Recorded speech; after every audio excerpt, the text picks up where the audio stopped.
And let's just jump to the first story that will kick off the general conversation. From the Daily Mail, Donald Trump leaves Walter Reed after 3 nights battling COVID and takes off his mask as soon as he lands at the White House, where he will take more experimental drugs. I love how they phrase this. Sounds like fun. And promises to be back on the campaign trail soon. So we have some bullet points. Trump arrived back at the White House Monday night, taking off his face mask to enter the building. I'm sure the journalists are screaming, "Oh no, now he's getting people sick." The president left Walter Reed after spending 3 nights. He walked out at 6:40, just about what he expected. At 6:45, the helicopter took off and it landed at 6:55. Marine One crew will have to isolate for 14 days and the helicopter will have to be deep cleaned. The 74-year-old president tweeted on Monday afternoon that he was feeling better than I did 20 years ago. His treatment, well, he's hopped up on goofballs, huh? Okay. His treatment will continue at the White House with doctors on Monday saying he was not out of the woods. Trump told his supporters, "Don't be afraid of COVID. Don't let it dominate your life." The virus has claimed more than 210,000 American lives and more than 1 million worldwide. On Monday, White House Press Secretary Kayleigh McEnany became the 14th person in his circle to test positive. An anonymous aide said on Monday that Trump had grown tired of watching news coverage of his health. Yeah, and as it turns out, the unhinged conspiracies across the board were totally wrong. I don't know if you guys were tracking what these journalists were saying. You've been seeing it? I mean, I saw one journalist say that she had some anonymous source report that Trump was like on his deathbed. He might pass away imminently. and I was also simultaneously seeing that he's actually just faking it to get out of these debates. It's like whatever Trump is doing the bad thing could be one of many possibilities. We're not sure which one, but just know that something's not on the up and up because it's Trump. You know what's really annoying to me is like, I don't know how many times I can tell people that everything Trump does is wrong. So look, people, I got some messages from friends and they're like, "Man, it's I hate the media morning, huh? Like every segment you've done has been the media is bad. These people," I'm like, yeah, because like all throughout this news cycle with Trump and COVID, it's been a roller coaster of emotions. Is he faking it?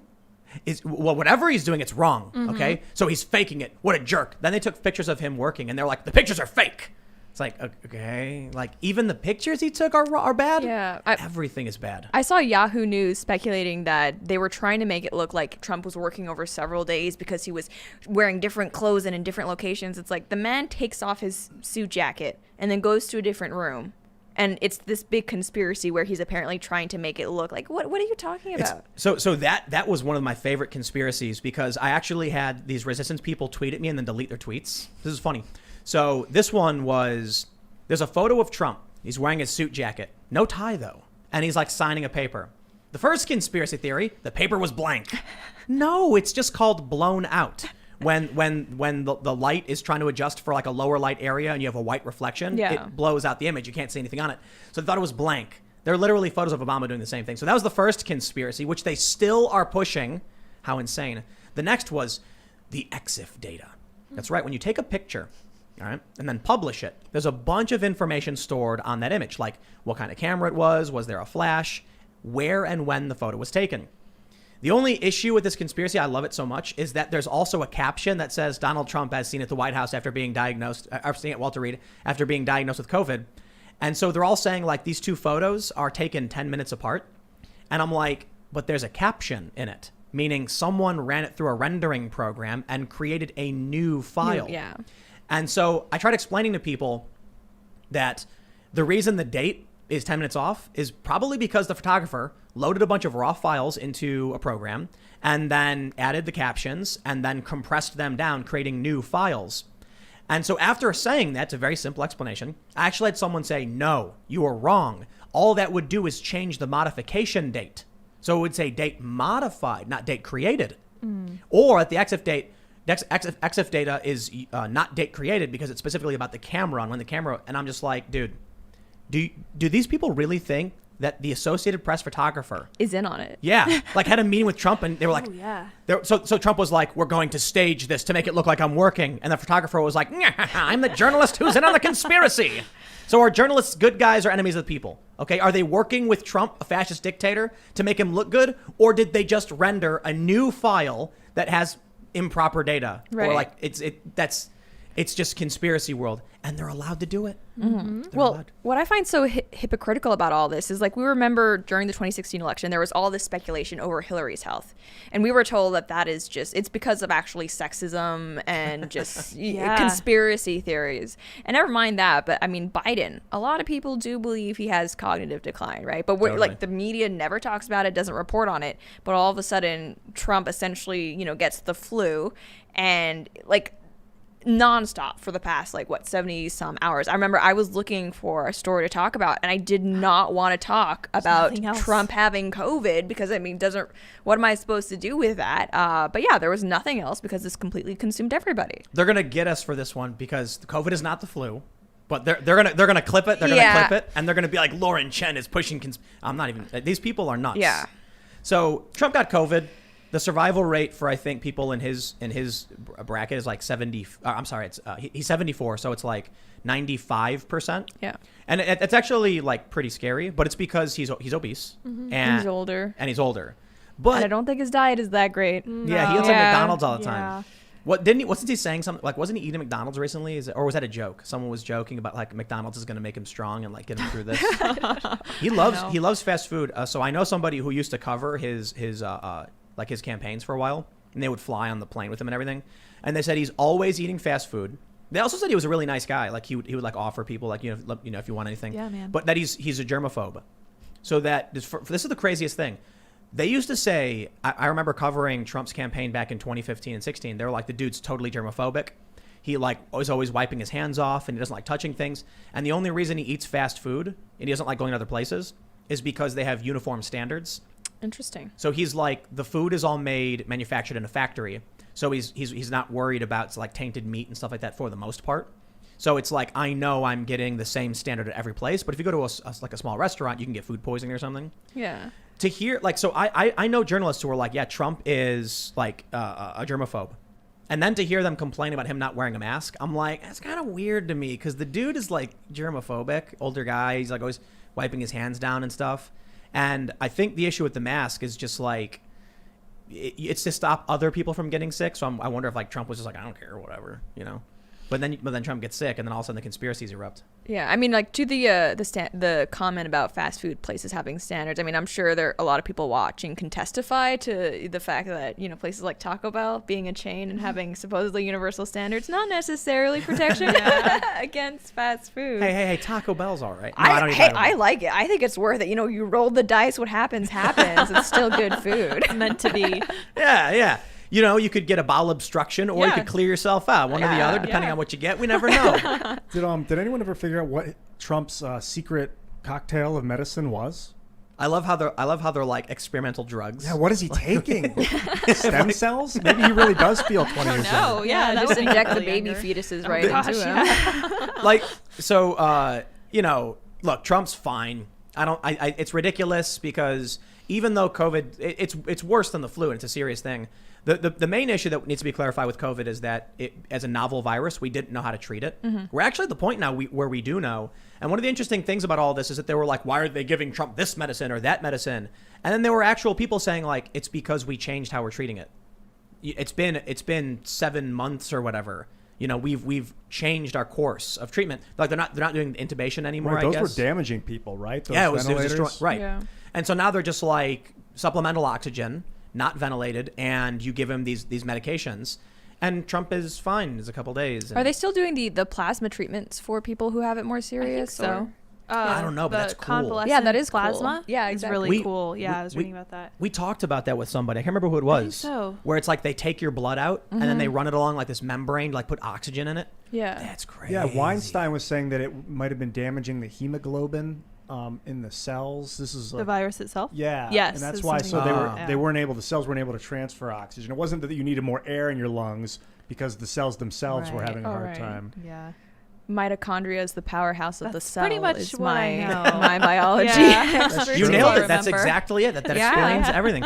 No, but I love this. I mean, the point I was trying to get to earlier is like I'm not trying to drag or mock the man because he's sick. I wish him the best, but the reason why I think it's totally okay to make jokes about this is because we knew he was going to be fine. And there's like comments about how like, oh, you got to be solemn and don't mock the president and stuff. Well, there's one. It's one thing if you're like, Trump is a moron, what a dumb. Okay, that's not poking fun, but like. If I were to, post a meme of Trump, there was a funny meme of Trump with, it was Willy Wonka with Trump's face. You guys know this? Where like Willy Wonka walks out with a cane and then he falls over, but it's Trump. And then there's another meme where it's a whole bunch of conservative faces. I don't even know what the movie is, but it's like Trump is Babe Ruth. And then he like hits a home. Field of Dreams? No, I don't know what it is.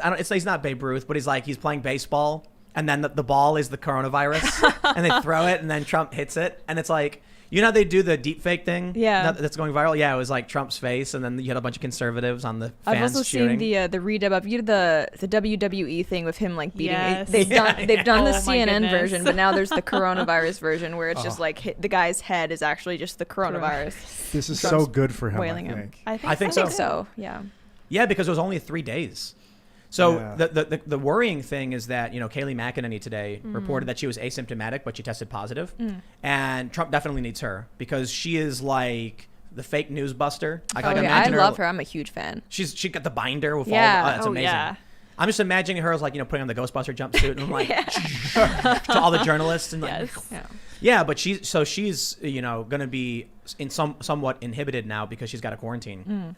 And then if Trump did have to isolate or still does, that's bad. I mean, this is the home stretch, man. This is where Trump needs to kick it up a notch. Yeah, they need to be and on get the those campaign votes. trail. Well, actually, and speaking of all these like coronavirus testing results, I don't know if you folks have seen from the New York Times. Oh gosh, was it the New York Times or New York Post? But there was this report about how the sensitivity of a lot of COVID tests are actually too great. Yeah, I heard that. So they might be more confirmed cases than there should be. Some of the people who are testing positive might have either had it months ago and they're no longer contagious, or might have been contaminated in the lab. And actually, Westphalian Times, they just did a report looking in Canada, and it's the same thing there as well. And I'm sure, probably in most developed countries where they're doing this, we might actually be kind of quarantining people who don't have it and who aren't necessarily susceptible to passing it on and destroying the economy and lives in the Yeah. process.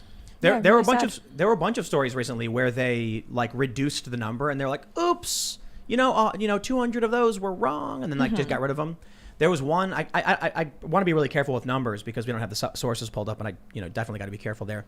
But there were some stories I saw where like a substantive number of the confirmed cases were just wiped out, like that was a mistake. Yeah. And then there was another viral story. This is crazy. I think it was in Texas, where they said that likely cases are added to the total number of cases. So in order to be a likely case, you had to be in proximity with someone and then have 2 symptoms. So like if you visited your mom and then a week later your mom said she was like sneezing and had a cough, they'd be like, that's a COVID case, and they'd add it to the total without testing. Yeah. Oh my god. But the crazy thing about that is, it's like, what if they just have allergies? Yeah. What if it's a cold? It's like. I mean, I've had a runny nose for the past 4 years at this point. Like, that's, Oh my gosh. So you're patient zero. I COVID. pretty much am giving you all coronavirus. Oh, okay, cool. Thank you. Gluten intolerance is pretty prevalent in society. That causes people to like sneeze and have runny nose and Yeah. get a fever. I mean, there's hay fever. Yeah, You there's could be seasonal allergies. you hang out with your mom, then you go home, and then all of a sudden like a flower farts in your face, and like that's COVID. That's how it works. Yes. I mean, I don't know about you guys, but anytime now where I'm in public and I have to sneeze or cough, I like try to suppress man. it. I'm like Yes. very Dude. conscious about it. Because No, I roll people with are it. thinking. Oh I'm yeah. gonna I go judge. straight for it. Are you guys like? I add several decibels. But if I'm gonna sneeze, normally my sneeze would be like achoo. I go and then I flex. No, I'm kidding. I don't. He totally does. I'm so ready for this to finish. I don't know about you guys, but when I see people with masks, I just get angry. I get frustrated, sad. I get more sad than anything, and I'm just Yeah. like, I want to. Why though? Why? Because it's just, I don't want to speak about my feelings on it publicly without proof or anything, but I just feel like it's so ridiculous and overblown. Like we've gone way too far. We've shut down way too much for something with a 99% Yeah. recovery rate. Is that what it is? 99.995. Oh, come on. Yeah, come No, on, wait. man. I'm sorry. It's like 99.5. Oh. No, oh. is it? I think it's super. It's- No, I it's- think it is 99.95. Yeah, it's really, Yeah. really. And I mean, the thing is, a lot of people are saying, well, is it better if people just, like, would you rather have people just die? And I don't think they understand that people are missing things like cancer screenings, right? There are Yes. surgeries that are being delayed. There are people now who won't be able to do things like pay for their medical bills. Like it's a lot of a bigger deal than just saying, oh, well, wait to get your haircut and something And like depression, which that. Oh, for sure. I don't know how quantifiable it is, but I lost a friend, an old good friend. I'm sure it has something to do with COVID quarantine. You know, whatever it was, he hung People were himself. losing their minds. I mean, Yeah, during dude. the last recession, like there were actually marked increases in things like suicides, unfortunately, and alcoholism and all of that stuff. So this is actually, it's taking a real human toll. So I agree, and actually, it's kind of depressing because where I live, in Quebec, Montreal, we're actually entering a new phase of lockdowns. Thanks for checking out this clip from the Timcast IRL podcast. We do the show live Monday through Friday at 8 p.m. So come back to check us out when we go live. Don't forget to subscribe, hit the like button, hit the notification bell, and we are also available on all podcast platforms for free if you want to listen to us there. Thanks for hanging out, and we will see you all next time.